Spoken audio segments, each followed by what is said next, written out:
émission moko sur litungulu. Mais d'emblée rapidement pour les kake de komoni litungulu ezalaka d'abord en fait d'après les études de ça on a remarqué, on a dit que litungulu ezali aliment ya longévité. Donc on a dit que mboka on va lire ka mingi matungulu mobesu na mboka wana bakuta ba centenaire. Donc ça veut dire qu'il y a plus de 100 ans. Alors pourquoi? Parce que tout le monde a antiseptique, riche en souffle, antibiotique, un élément ébélé dans le de tout. Alors, d'où au monde, même à l'époque, tout le monde a le loté, mais il y a banakala. Mais sauf que tout comprenant le tout parce que tout déjà avant, parce que tout le monde a découvert depuis le 16e siècle. Et on a d'abord juste pour la retraiter la maladie. Pour la calcul rénal, le calcul rénal la plus réel. Nous sommes dans la rein. Nous sommes dans la rein, pardon. Nous sommes dans la rein. Souvent, on utilise le feuille de l'oignon. Et puis, tout va la première stérilité. Nous sommes moins sombres, soit dans la première stérilité. Mais là, on sait que c'est comme la période de fécondité. C'est moi aussi, ceux qui ont ovulé, donc comme la période d'ovulation. Ma feuille à l'itungulu, ma touti en haut. Ensuite, ma touti, c'est mon même qui a purgé pendant la période où il y a ovulation. Alors, ça donnait les résultats. Mais, dans mon bas, l'idée sur les exemples, il fallait attendre moi les amis, il y a pour purger aussi ma feuille à l'itungulu. C'est ce qui s'est passé là, au 16e siècle. Alors, l'État va aussi l'étude pour remarquer le bien fondé à l'itungulu. C'est pour la remarquer qu'il y a riche en souffle, azali antibiotique, antiseptique, l'itungulu pour éviter même la maladie à diabète, pour éviter la maladie à tension, ainsi de suite. Alors, l'itungulu, c'est pourquoi dans cette émission, l'itungulu va bien que l'itungulu est anti-inflammatoire aussi, c'est bien. Anti-inflammatoire, il est recommandé la douleur dans l'auto. Il y a des articulations, ils ont recommandé mini comme pendant les repas. Donc, quand on va servir au locaux, on va dire que on va pour bénéficier de la propriété de l'itungulu. Alors, je rappelle rôle aussi à quitter sa tension. Soit il y a stabiliser tension pour tension matérielle. Alors ça n'est bien que c'est tension qui est non. Le tout joue un rôle il y a pour stabiliser tension. Pour que tension soit stable, souvent il est recommandé à moto à calitungu régulièrement pendant le repas. Vous savez, j'ai toujours dit une chose qu'il y a bateau. Vous savez, ezama be makasi, on l'a qui c'est munganga chaque jour. Maman voilà, mes papa. C'est pourquoi j'avais dit la fois passée, ce que je c'est attention chaque jour. C'est à diabète chaque jour. Au kita, au matin, et le effet secondaire à la langue, ils allaient premier tour de sexuel. Donc, donc tu aurais un problème grave sur la sexualité. Alors moi, si par exemple, il y a frigidité. Moi, ça parce que le fait de consommer trop de produits, il y a tension, il y a cœur aussi, et même aussi produit à diabète. Alors, c'est ça un peu. Alors, c'est pourquoi j'ai toujours conseillé aux gens, il y a un système, il y a un mini oignon pendant les repas. Donc voilà, même moi, mon qui pète. Il faut le consommer régulièrement. Alors, les toumous, toujours, ne vous en faites pas. Nous avons combien de choses à question posée. Au Komalayo, au Tobéinka après, dans 081 81 14 3 6 5. 081 81 14 3 6 5 ou bien 089 62 68 038. Alors, numéro là, 089 62 68 038. Alors, bien que dans toute cette émission de tout le monde, ça nous va calabato, mais ça n'a pas de rubrique comme bien qui est. Dans un appel à cabinet, il y a un cabinet, il y a 4 carrefour de jeunes. Pour les places, bureau dans les aracas. Alors on va toucher presque chaque jour de 11h à 17h. Peut-être, il n'y a pas un problème. Si on a posé la question, on a posé la préoccupation, bureau dans la 4, il y a carrefour de jeunes. Donc, au matin étage, première porte. Nous sommes au étage, c'est ce que nous parlons. Donc, premier étage, première porte, vous avez le bureau de la. Donc, tu peux avoir un cas particulier, on peut tamboler sur la tête. Les cas, total d'accueil, mais si ce 5 pays qu'on a traitement dans notre traitement, ce que c'est un conseil, on peut se conseil pour que vous ayez la bonne santé. Mais quand ça ne tient, il faut être là. C'est on connaît les tours, même si on a juste communiquer. Même les rubriques aux il y a des diététiques, le livre est à combien d'années. Normalement, le livre est découvrir une vie saine. Dans ce livre, on a première partie, comment on soigner la maladie à partir de la plante, vous avez la zinga la biso. Et puis, deuxième partie, le livre, on a comment on soigner la maladie à partir de la blorotoliaka. Alors, partie à ce livre, on a maintenant comment on peut fabriquer des produits. On a la parfum, on a la poudre, on a la fruta cola, on a la savon, tout dans 4 livres, on les a. Parce que là, il y a toujours peuple congolais, tous apprenant la connaissance. Parce que tous ont ignoré la bien, parce que nous avons presque tout, mais malheureusement, tous apprenant mieux sur le Canada. Alors, on a fait la cabinet pour son livre. Mais, un service en commun, service d'alimentation et les plantes appropriées pour résoudre les troubles sexuels. Un rôle capé pour que ose mais nanzela on est dans ça bon jusqu'à dans zolinga na ko nécessité les livres c'est déjà pour la chose on a côté la nini na Tumulu j'avais écrit et c'est comme la souka na d'une livre mon thème dans ali alimentation et le plante approprié pour résoudre les troubles sexuels et la stérilité. Parce que j'ai fait un constat même dans le cabinet, toute la stérilité comme il est élevé. Parce que pour la maintenant comme un livre, comment on peut se faire soigner pour soigner la stérilité, soigner les troubles sexuels, dans le cadre de l'infection, la tension, la hernie, le diabète, dans ce livre-là, on a publié ce qu'on est allé. Mais dans la publié en monté, on a un sponsor. C'est pour les Nipoya. On sponsorisé, on paraphrasé, soit on parrainé à nos habits ma casse. Pendant que nous avons valeur pour que Matuba me découvrir ma bombe ami pour les gens par rapport à tout de sexuel, par rapport à la stérilité. C'est ça un peu. On est dans le cabinet. Nous avons un livre comme ça, baptisant, on n'a pas un problème, vous avez le bienvenu. Parce que jusque-là, dans le Gabna, on a bien voulu baptiser le livre, on a ça qui est tout sponsorisé pour que le monde n'y se soit. Toujours dans les Tumulu. Les Tumulu, attends, vous êtes là, vous êtes là. Avant, les Tumulu, qui est dans le petit, tu nous as la poussière.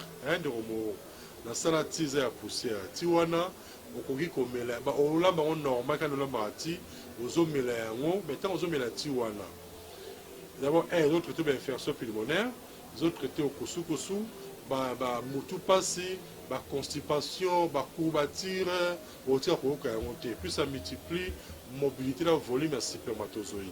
Alors c'est pourquoi j'avais dit sur omela ti wana ndeko ata oza face à mutu à Covid-19 kobanga te solo na na pète et surtout j'avais dit une chose que ceux qui ont ça test à Covid, si on a un cabinet dans l'ail, on met là, on a le régulièrement, après qu'on ça test. Si on a un Covid, c'est le coup. Alors, maintenant, tout ce qui est passé, on a un du deuxième qui est maintenant au chité. On a dit, c'est vrai, nous avons ça sur une prochaine dans la ça suite à les Tungulu. Mais même les Tungulu, normalement, pour le lien, il faut lire quand vous êtes atteint par 4 ans avant, vous voyez qu'on lit après, non. Les Tungulu pour bénéficier de la propriété sur les Tungulu et Sengaka bakate yango au même moment l'ungolia. Donc ça veut dire que tant qu'on l'ungolia les Tungulu, l'ungolia blo na yo bakate les Tungulu R1. Vous avez encore R1. Les attaques qu'on a mon la wenje les Tungulu c'est bakate ba oteka les Tungulu en damu non. Au bien papa ba lire les Tungulu ba mikate les Tungulu bien avant yo uti musala ba servir bloko la ma Tungulu c'est bakate ikalate. Il faut qu'attendre R1 l'ungolia donc bénéficier de la propriété sur les Tungulu. Nous avons ça, j'espère que nous avons soumis dans le ça prochainement.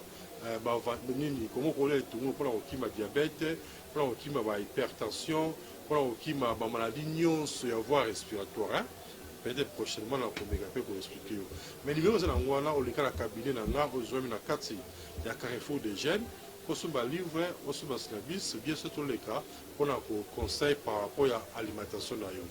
Le numéro est 081 81 14 365. 081 81 14 365. Merci, tout le monde prochainement. Nous bye bye.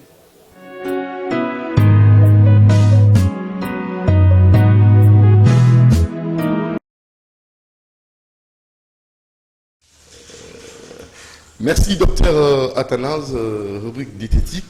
Merci parce que aux autres la population, aux génie, aux la alors tu remercie Bino et Bélé Bozolanda, Bolandi Bisso vraiment la bouquet bi parce que rubrique on a pour permettre à ce que les populations aient l'importance de la plante et surtout et beaucoup de guérison na bokononi na utiliser la plante naturelle. Merci beaucoup Nayo, docteur Athanase, merci na équipe Mobimba, Moron Jamais la réalisation, merci na Karine Bébé na prise de vue, na monipé ndiko biso Olivier Longbango na héritier Toubilandou et je n'oublierai pas aussi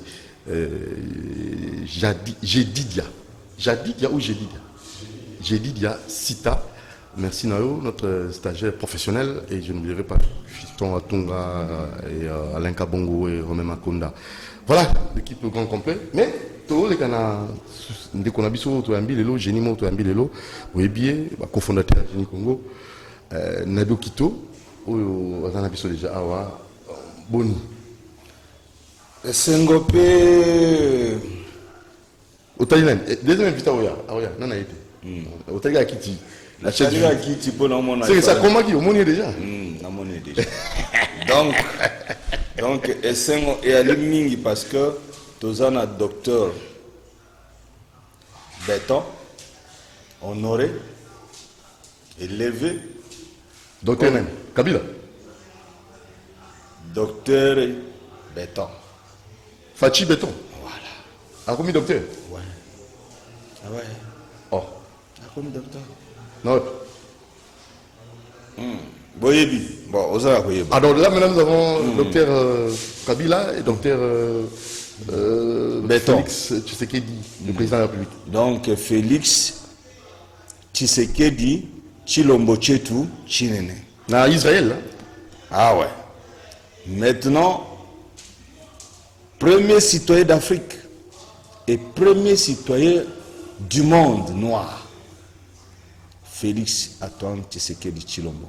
Bon, bah, tu as tembe na bokonzi na ye, na kansi lelo ba komi ko. Ah, e komi boy. Magamango komi ndeni.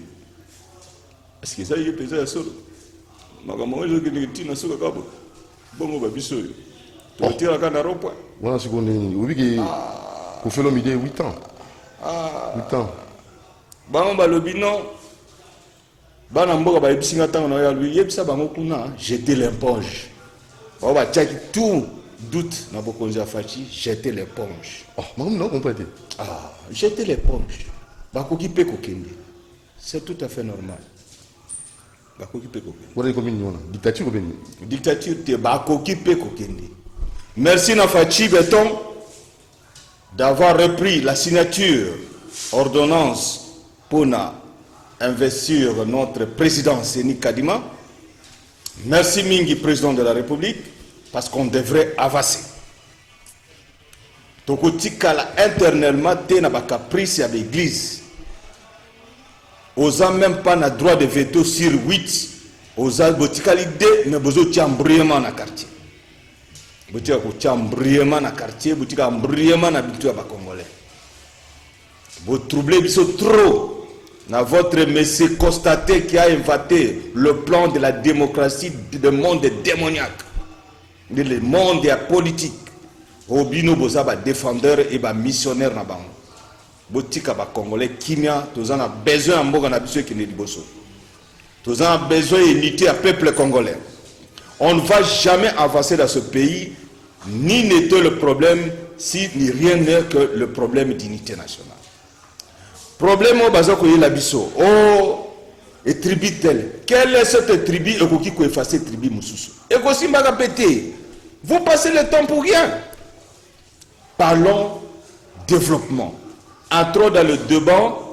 Entrons dans le débat. Le développement. Alors, développement. Si je dis Congo, naturellement autant, au moins, tout le bano ils a pas mingi parce que tout ça, puisque c'est congolais, tout ce à tout moment sur le développement, c'est ça la raison pour laquelle tout mekaki coach en disposition de qu'on a besoin d'exploiteur émission Génie Congo pour na makanisi na yo kitoko zoya nango pour na totonga Congo ya sika na tika kana nuyo mekako bimisa o ezana kati na yo pour nazo que no makambo développement yo ke nanga toujours na makambo ya démocratie. La démocratie et vous développez beaucoup na sauté selon vous. Démocratie est un monde satanique. Il est dans les 666 pièges. Politique et comme la biso africain et l'autre côté. Biso to bana nzambe na bana babotama entre les anges du mal et les femmes du premier temps, ils ont fait les géants. Ces races de vipères, ce sont eux qui sont en train de troubler les enfants de Dieu. Par notre propre distraction, on a atterré le principe de Dieu pour adhérer à le principe à Satan. Donc, démocratie politique et quoi va se mokoyo jamais. C'est ce que Kimbango a dit. Un noir sera blanc et blanc sera noir. Ça veut dire bannir avec le système politique, le système de 666 pièges pour ne pas permettre aux fils de Dieu de servir Dieu. C'est là où sommes nous, la démocratie, la politique, Société des Nations, ONU, Banque mondiale, FNI, le branche Nyos aux Nations Unies, ce sont les 666 pièges. Où piégeant les enfants de Dieu à ne pas servir Dieu. C'est là où sommes nous. Démocratie est là où malam teza moulili ya satana. En tout cas, nous le bilan. Alors, là, tout côté na makanisi na kitu ko pesa pour le développement mboka. Car démocratie, on se souvient na mboka monsieur les a développé. Donc démocratie, ils a et l'on ko développer mboka la bisoté. Afrique et maintenant ils ont développé Europe, Amérique. Bah défendre, au début tous on a deux partis politiques dans le monde.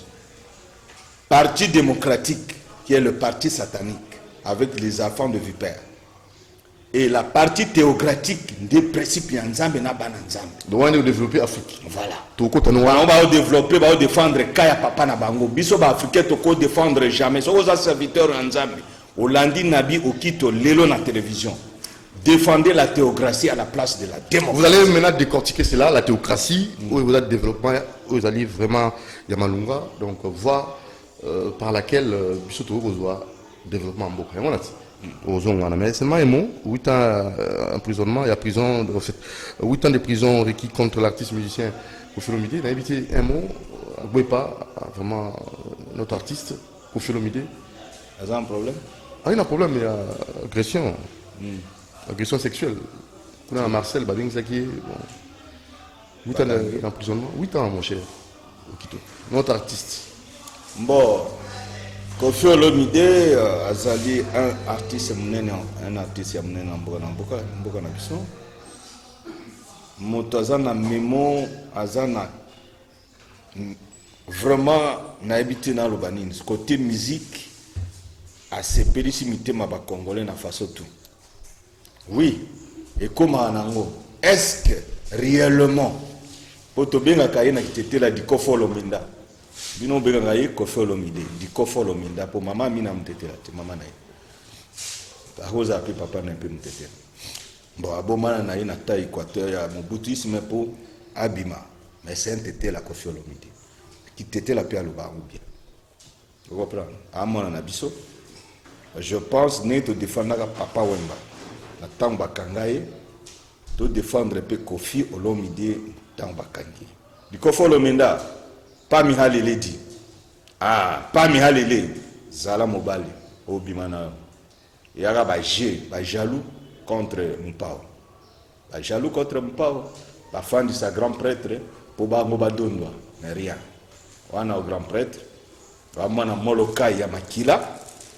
ata oboyaka mais vrai oza mwana mwa local oza mwana viva la musique oza mutetela du sang biso bana mongo nyonso to défendre ndeko na biso ba congolais to yebi Afrique mobimba confiance sepelisi mitema na biso na ba façon tout ayembeli biso asepeli tango oza kutu na ba souci otie moi eloko ya Kofi boye oza un peu soulagé vraiment pour un artiste na biso na sango to yokisi ko na plateau moi je savais pas vraiment bakonzi ya mboka bakota masolo ndenge bokota makamba papa wemba bakota makambo ya Kofi po makamba sexualité ba violation sexuelle oyo ezali ba organisation eza ba kumote mususu ezo salema comment ça biso pibu bimbali mon frère yo ye tozalaka nayo ba mikolo ebele tozibimbaka nayo tozaka nayo ba coopérer na yo kanisanga o a violer na violer muta sabota na violer to vivaka depuis des années na yo violer yo ndenge na izaba bilo mususu même justice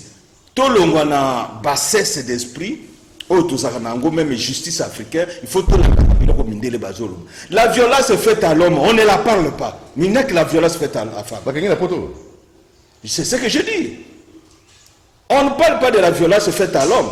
Par exemple, papa moko azo kindawa akomi na rope ya kipanza na monima kasavu amoni mama mona mona na ye matanga mbuli zo beta o papa lift to koma kana victoire et moi espace wana papa na ide bango ye na mama na ye bakoti ya mtu kokoma ava rope victoire na Ethiopie mama kiti o papa kiti sanga wana bakomi na rope akisa mwana mwasi nakende wapi pesa nga mbona nga voyez un peu ça mbona nga mbona bato ba ye ba beti kutukolo mutuka na jipi na bake na prison bake na parquet alata ki silipe ya marque nini ayibite babenyi mwasi na ina ndako mobana non mobana nga la silipe ya couleur boy na omoni mokolo mobala yebi couleur siko eloko wana tokoloba l'homme a violé la femme. Bakou eze belé oyo ba magistrat il faut baza un peu éveillé na likambo. Il y a des coups organisés. D'où il faut tous un peu éveillé sur ça. La justice congolaise africaine doit être éveillée sur ce problème-là. Parce que les belé ba victime ba côté ba prison inutilement. Oh, les femmes font des violences terribles. Tout le monde dans le quartier, au monde a kaka ba veuve bazalaka te. Qui tue tous ces papas?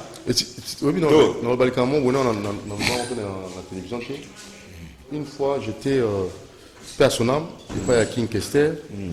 Na kuti moi si à muke à pembe métis. A fandi na réception. Na kuti King Kester tinga. Dudungere mona ina eme kuisa. Qui comment pe kimi. Ah qui manda tongo. Ba sa kendango kiti.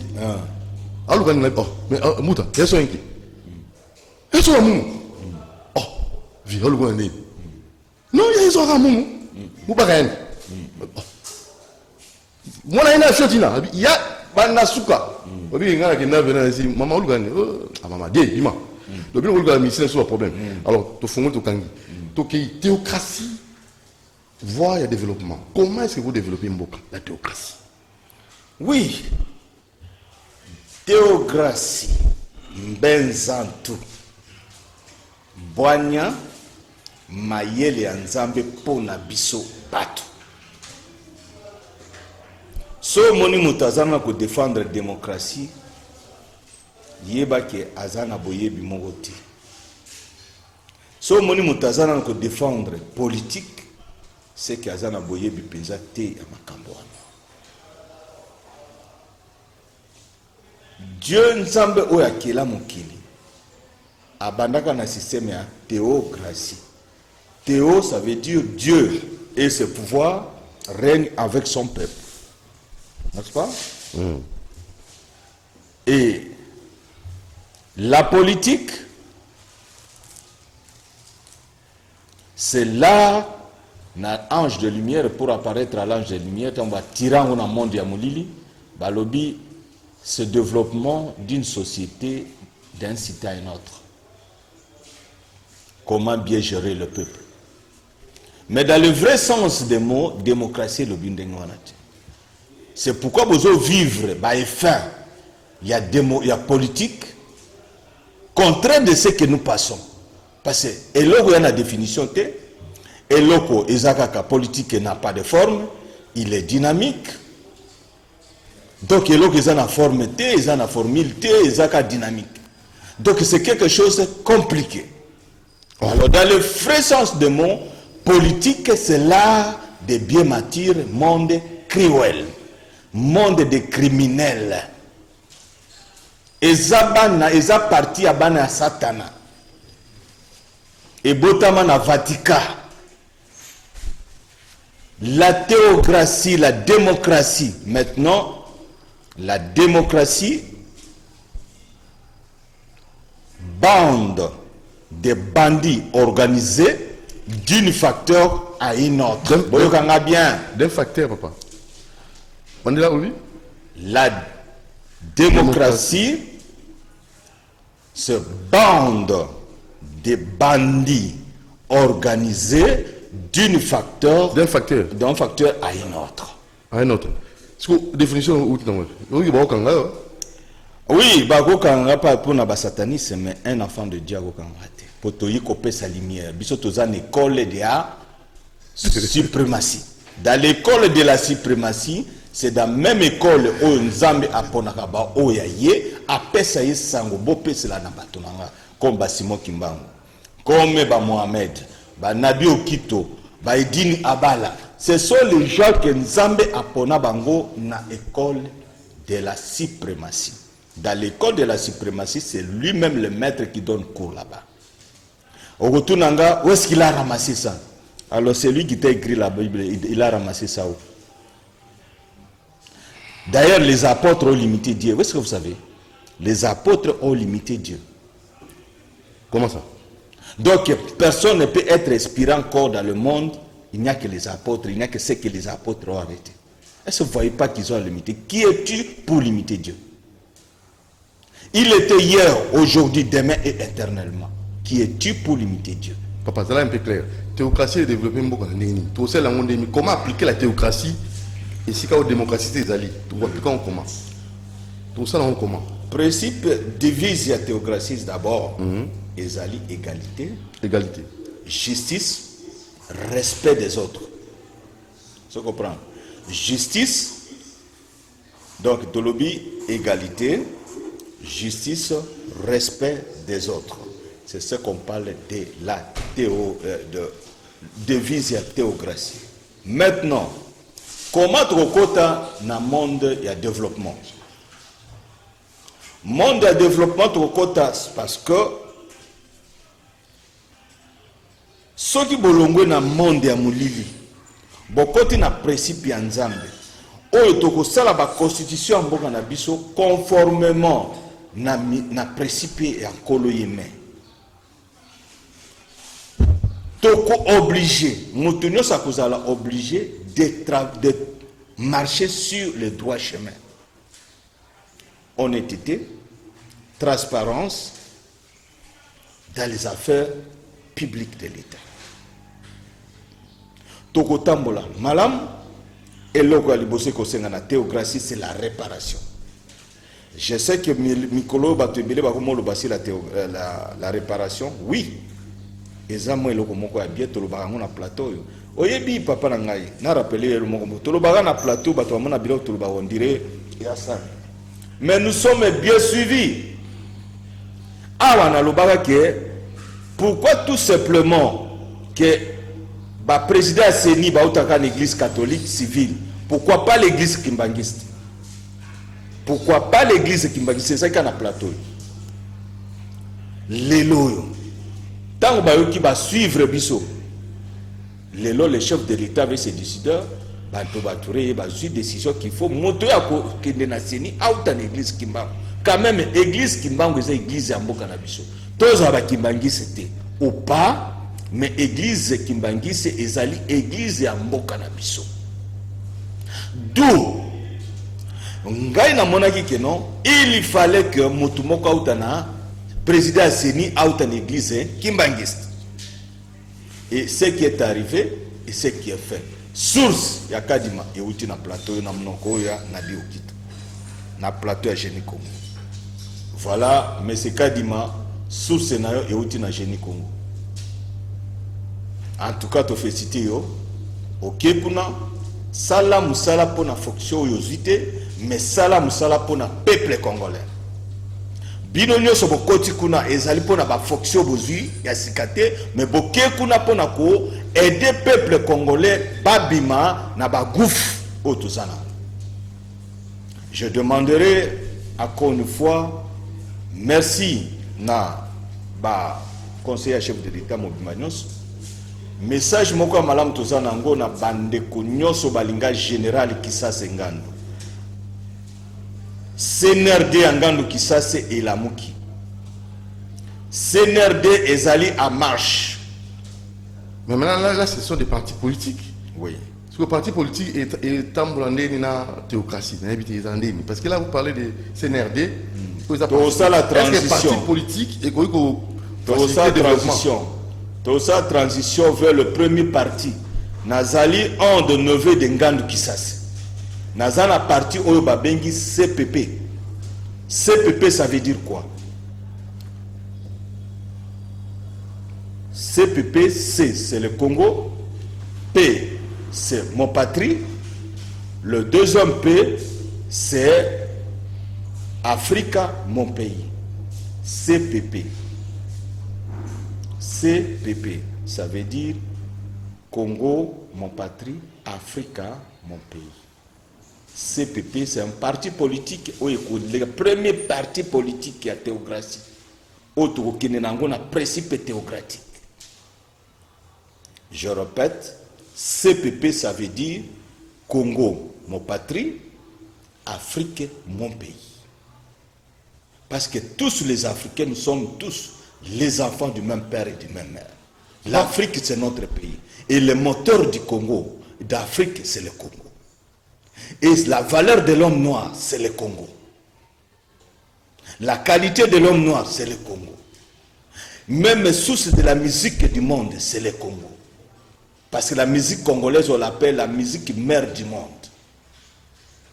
Sauf Fanny besoin du répertoire, il y a musique congolaise, et même un appareil au Tébécoteur, aux Ziba musiciens nabiso ba Kofo Lombena, Papa Wemba, ba Wenge, ba Nini, tout ça.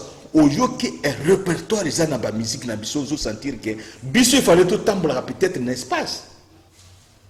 Et un monde de moussou ces années na culture mon papa le culture mon le plus riche du monde. Toza likolo makasi. Bana kozed bo likolo Congo ex-Zaïre.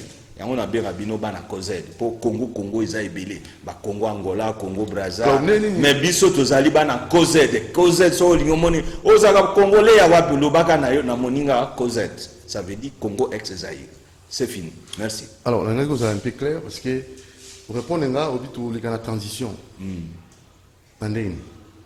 Tant au peuple congolais va comprendre que démocratie, les Africains, parce que Congo ndi kubanda, siège à monde uni et qu'on remplacer Nations Unies kubanda.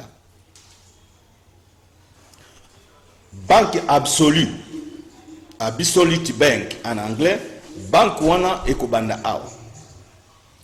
Siège à monde uni et qu'on remplacer une société des Nations Unies ou les société organisation de l'injustice et des terroristes. Et qu'on va la remplacer par le monde uni. La démocratie, et qu'on va la remplacer par la théocratie. La politique sera remplacée par la théolotique. Voilà biloko oyo, siège nango, atana koufi. Bana Congo bo défendre siège à monde uni et kozana Congo. Monde uni nde ekomema mboka monde entier dans l'équilibre social. Na véritable développement ya monde. Na véritable droit de l'homme. Ce monde uni nde ko remplacer Nations Unies. Politique et kozala remplacée par la théolotique. Et la démocratie sera remplacée par la théocratie. Voilà tant que comme dans le monde wana, ba Congolais, ba Africains, ba comprendre que le monde toza nango ezali monde ya européen ya mulili o ba yaki ko envahir biso ba mate ba culture na biso et le bas Simon Kimbangu. Comment ça? Ba ye ko mate culture na biso, oh toyeli biso civilisation. Quelle civilisation? De l'injustice et du terrorisme. Quelle civilisation que nous a amené? Moutoyoka, non, ils nous ont amené la civilisation. Nous, on ne vivait pas. On n'avait pas notre civilisation. Qu'est-ce que vous appelez de la civilisation? Qu'est-ce que vous attendez parler sur la civilisation? On en veut des hiérarchies, il y en veut des royaumes ici, il y en veut de l'armée, il y en veut des premiers ministres, il y en veut tout. Ce n'est pas le blanc qui nous a pris. Vous savez, le premier tissu a été conçu où? En Égypte, à l'époque de l'Égypte noire. De Moutou Otepa, que vous appelez actuellement communément Pharaon. Moutou Otepa, c'est le nom original de Pharaon. Le premier tissu a été conçu en Égypte, pas comme en Italie ou à Rome, comme on dit Papa Wembe et les autres. Non. Le premier tissu, Batobalata tissu et Lamba Liboso dans le monde, les Africains, le peuple bantou d'Afrique en Égypte à l'époque de Moutou Otepa. C'est là où l'homme noir a nous ignorons notre force. Tout ça qu'on ignorait, tout ça qu'on ignorait. Chemin, il y a autocar, il bandit en Égypte. Chemin, il y a aviation, il bandit en Égypte. La télévision, il bandit en Égypte. Dans l'époque, il y a Moutou Otepa, le peuple noir, parce que l'histoire vraie, la civilisation égyptienne, c'est une civilisation noire bantou. Ce n'est pas une civilisation arabe. Les Arabes sont l'exode de l'Asie vers l'Afrique nord quand Dieu a détruit la civilisation égyptienne. Quand Zambé a détruit la civilisation égyptienne par attêtement de nos ancêtres, Makanzambe, désobéissance, où toujours vivre les conséquences jusqu'à nos jours, que nous devons comprendre que nous nous parce que nos ancêtres en Égypte ont désobéi à Dieu. Comment ça? Après cette désobéissance, que Dieu est parti choisir Abraham. Abraham n'était pas élu. La Bible nous dit Abraham était choisi. Premier mot. Deuxième montée, chaque fois, auparavant, pas au commencement, auparavant. Alors, Abraham a été choisi, enfant adoptif. Choisi, c'est-à-dire adopté. Parce que les enfants légitimes qui étaient nous, qu'on appelle les enfants prodiges de la Bible, vous devez que les enfants prodiges, bisonnet de désobéissants. Il y a un qui a détruit la civilisation en Afrique centrale jusqu'à Tobandaki. Pour Tobandaka, dans le centre, le premier génocide au Salama dans le 3e siècle. Après la création du monde, il y avait un génocide qui était préparé par les enfants des géants. Les géants voulaient exterminer le peuple qui était créé par le plan divin de l'Éternel, qui était le peuple bantou. Et il y avait aussi les blancs qui étaient créés par le plan divin de l'Éternel. Alors, Katikati Nabisoana. Tango ba ange à Satan, ba yiko coucher ba na biso ya liboso ba maman na biso dans le temps, ba yiko bota bana o ba bengi race de vipères. Na race de vipères, qu'est-ce qu'ils ont conçu dans le plan de 666? Nyonso ezana kati ya 666. Ils ont conçu quoi? Bano to kendo bota na batuana, to tia na kati na bango. Positivité, beauté, la taille, l'intelligence à l'avance de l'homme bantou. Ah bon? Bon, yami balé, caractéristique bano tokobota da bango tozo tia ezanine contre l'homme bantou. La haine, la jalousie, la calomnie, la méchanceté contre l'homme bantou. C'est pourquoi les gens ont déchiffré bino bana Congo, Afrique entière. Boye ba que non, bana o bokmon na ka balingaka ba peuple bantou té, mais baza ba africain noir au milieu de nous. Hein? Boyebi bango baté, hein? Vous comprenez? Peuple wana. Ah, il faut pas être. Non. Faut pas être xénophobe. Xénophobe, oh, génocide à Congo, ça xénophobe. Vous appelez quoi? À 800 personnes du Rwanda, vous faites une génocide. Mais au Congo, il y a plus de 22 millions de Congolais. Vous nous parlez de la génocide, de l'agir contre le peuple congolais, monsieur le journaliste. De monter. Xénophobie, non. Nous ne refusons pas, nous parlons de la vérité. Parce que ceux qui ne devrait pas les accueillir dans notre pays. Ils vivaient dans ce pays sans problème. Depuis l'arrivée de leur régime au Rwanda et en Ouganda, le Congo n'a pas la paix. D'ailleurs, une solution pour l'Est du Congo, c'est la chute du régime du Rwanda et la chute du régime de l'Ouganda. Ceux qui sont africains, une solution, conseiller chef de l'État, les Africains sont dans peine à payer des Grands Lacs. Chute et régime tous au Rwanda et en Ouganda. Le Museveni, c'est rwandais. C'était un réfugié, qui mandambo na Congo, Burundi, il biso na Milembwe. Oyo mususu bakenda na Uganda bao baza na Uganda ba mi proclama tribu banyankore ndesiko ba Museveni c'est rwandais originaire d'Éthiopie dans la région de Tigré et de région de Tigré et de l'Érythrée. C'est kunande bauta nde ba pays d'origine là-bas. L'Afrique centrale c'est un pays de peuple bantou. Donc secret développement donc la théocratie et la soumis. Problème est d'abord, le problème est la réparation. Je l'ai toujours dit. Donc, tout le monde a un principe satanique vers le principe de Dieu. De la démocratie à la théocratie. Et après, nous allons travailler avec tous les génies et les prophètes que Dieu a envoyés dans ces pays pour que tu trouves compromis pour la matière de l'Obao. Ils ont la matière brute. Ils ont du colomakasi. Il faut travailler sur la matière de couler en go et la matière consommable au peuple. D'où ezo sengila ba génie biso tozoloba oyo nzamba inspiré biso mais sikoyo bato bako kota bo nabi alobaki boy prophète alobaki boy parce que le embrengai développement oui théocratie développement réparation na bala ba martyr na bato ba sala na mboka na biso to ignora ba zongi sa nzoto na bango abakunda bango ko ba zongi mususu démocratie il faut chiti ya Rwanda. Chute à Ouganda. Non, je ne parle pas de chute, je parle pour la paix de l'Est du Congo. Pour la paix de l'Est du Congo. Ah, là c'est bien. Voilà. Pour la paix de l'Est du Congo, une solution est que les autochtones rwandais récupèrent leur pays. Et que la majorité sont à l'extérieur, qui sont les peuples bantous comme nous, qu'on appelle les Bahutu, à Kinyarwanda. Ils sont à l'extérieur, la majorité, parce que les Tutsis fait seulement 11% de la population rwandaise. Et plus de 90%, 80% de la population rwandaise sont à l'extérieur du pays. Et Kagame dit que non, au Rwanda, il n'y a plus de la place pour les autres. Mais il accueille les gens de l'Éthiopie, Somalie, pour des réfugiés au Rwanda. 500 personnes chaque mois. Mais pour le retour des Hutus au Rwanda, ils refusent. Il n'y a pas de la place. Vous ne comprenez pas quelque chose, le peuple congolais. Maintenant, même les réfugiés qui sont en Afghanistan va préparer comment terroriser l'Est du Congo. Dimi Mango, Ouganda et le Rwanda, Bandimi, Moutuna Moutazu, 500. Des Afghanistans. Batoya, Motoya, Beta Babombe, Beri Ladan. Ici, comme la frontière à Congo. L'intelligence du Congo.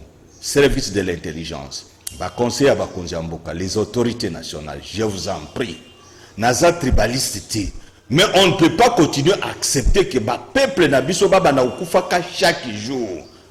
Et cela vous appelez que non, c'est un pays hospitalier. C'est comme ça que nous devons continuer avec des mots, des jets de mots, mais le peuple n'abisso sokufa.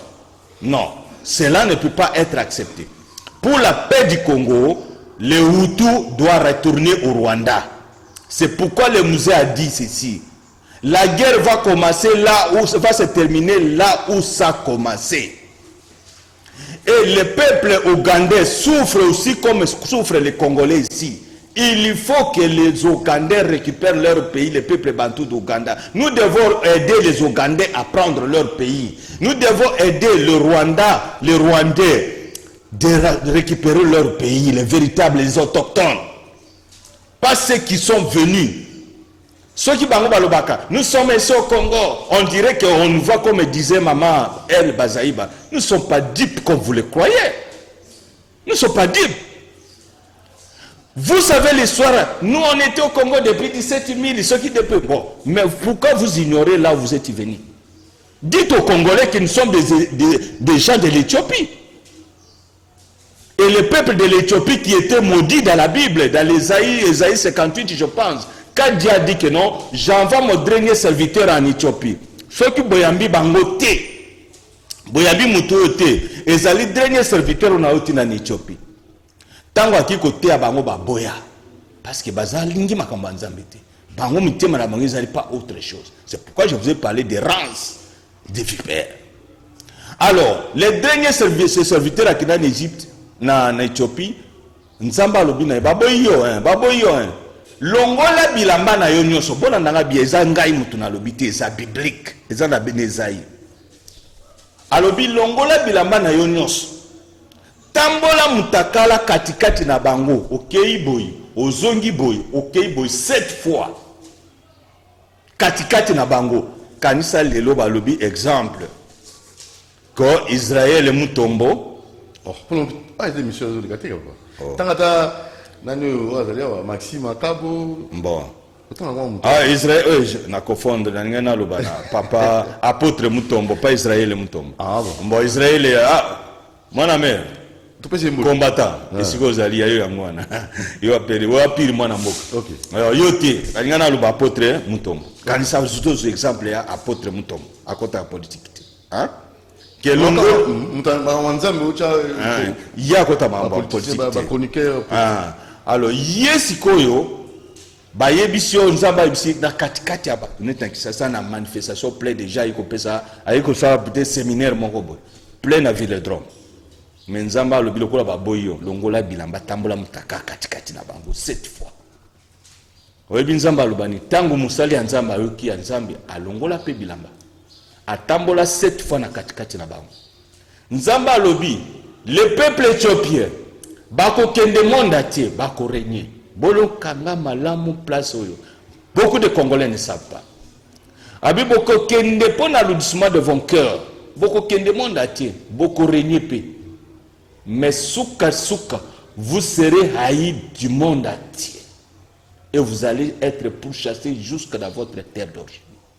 Ce n'est pas moi qui l'ai dit, c'est Dieu le Père. Ce n'est même pas la parole de Jésus-Christ, ce n'est pas la parole des apôtres, ni des impérialistes qui ont mis leur parole aussi dans la Bible, comme les Léopoldés. C'est même la question que maman Laurette Nzemba, à son avis, na boutique Kairos, na kadimana mutombo batuni, parce que na une question na ezali référence ezali wapi marambozoloba.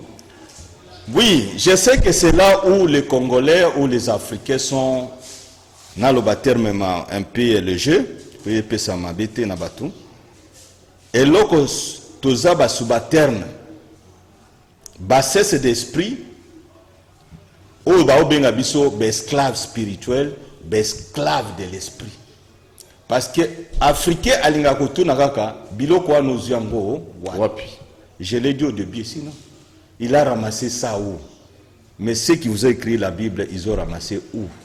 Voilà, Dieu est hier, aujourd'hui, demain et éternellement. Nous sommes dans l'école de la suprématie. Dans l'école de la suprématie, c'est là où Dieu donne cours à qui c'est qu'il veut. Parce que le monde marche à 75%, jusqu'à présent, le monde marche à 75% du mensonge. Il n'y a que 25% de la vérité jusqu'à présent dans le monde.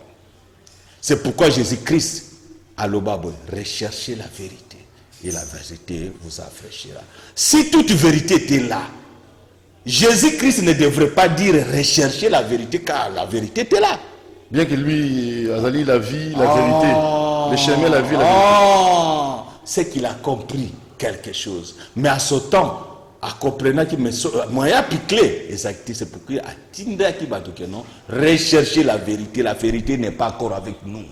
C'est le mensonge qui mène le monde. Nous sommes dans le mensonge, supercherie intellectuelle et spirituelle, où les Gréco-Romains nous ont menés pour dominer le peuple noir, le peuple de Dieu, race supérieure, maintenant le plus clairel et le plus intelligent du monde. Ce que Simon Kimbangu a dit, c'était le plus grand prophète de l'Afrique. Et nous avons réduit Kimbangu à le comparer à Dieu. Voilà notre première malédiction de notre pays. Quand vous réduisez Kimbangu à le comparer à Dieu, ça devient une malédiction dans une nation. Ils ont élevé Kimbangu. Oui, Kimbangu c'est un grand prophète. Jésus c'est un grand prophète. Mohamed c'est un grand prophète. Ces grands prophètes, comme Edi Nabala, comme Nabi Okito qui vous parle maintenant, avec le temps, les gens vont comprendre qui est Nabi Okito. Alors, je ne viens pas ici depuis que j'ai commencé il y a plus de 10 ans. 11 ans maintenant que je parle de la théocratie. Dans une église, Jésus n'a pas laissé une église. Okay. Alors pour finir, pour nous ça, pour nous ceux qui sont sengi na ba ndeko na biso ba compatriotes nyonso oyo balinga ngandu kisasi. Oyo biso awa famille ngandu kisasi toza maintenant complet équipe complet uti na Allemagne za awa na kisasa Irene kisasi ngandu azali awa tozali na Claudine kisasi ngandu azali awa toza na Jean-Pierre Otenga azali awa baye pour éclater parti en Ngandu Kisasi à toute la République démocratique du Congo. Baye na force. Ça veut dire Ngamoko Boyebinga Nabi Okito, membre du comité exécutif et à CNRD. Donc, Bozana Sengo, parti yiko libéré Binezali. Oye yapo na ko libéré Bino ba succès na nzela, mais cette fois-ci tu es na voie démocratique. Mais soutien au président de la République. Biso toza parti ko soutenir membre ya IDPS, parti de l'IDPS. Mais to sengi na ba congolais tout au balingi réellement que tout le monde ordinaire vers l'essentiel. Venez na CNRD. Merci. Bientôt to kolase to koleka awa na télévision to la sabino siège ya CNRD ce que ozala to kende ti ba parti ba province ti province zo ba na province de Sankuru comme la charité bien ordonnée commence par Samuel, nous commençons par les Sankuru pour aller implanter le CNRD dans les Sankuru, on revient ici. Chilombo Djetu Chidene aba l'ennemi. Je vous remercie le peuple congolais. Bana Kozet wali kolodi obangate. Kofi Olomide, pas Mihalili, weki mafumbe, meyondo tega fumbedi. Calme zala obimano, amobale. Makila ya royauté za nzoto non. Likolodi. Bonjour, l'amour et la haine sont un voile devant les yeux. L'une ne laisse voir que le bien, l'autre que le mal. Voilà, nous finissons. Merci à vous qui nous avez suivis. Doudou Montier va vous retrouver demain. Merci à notre très cher Olivier Longwango. Merci à Alain Kabongo.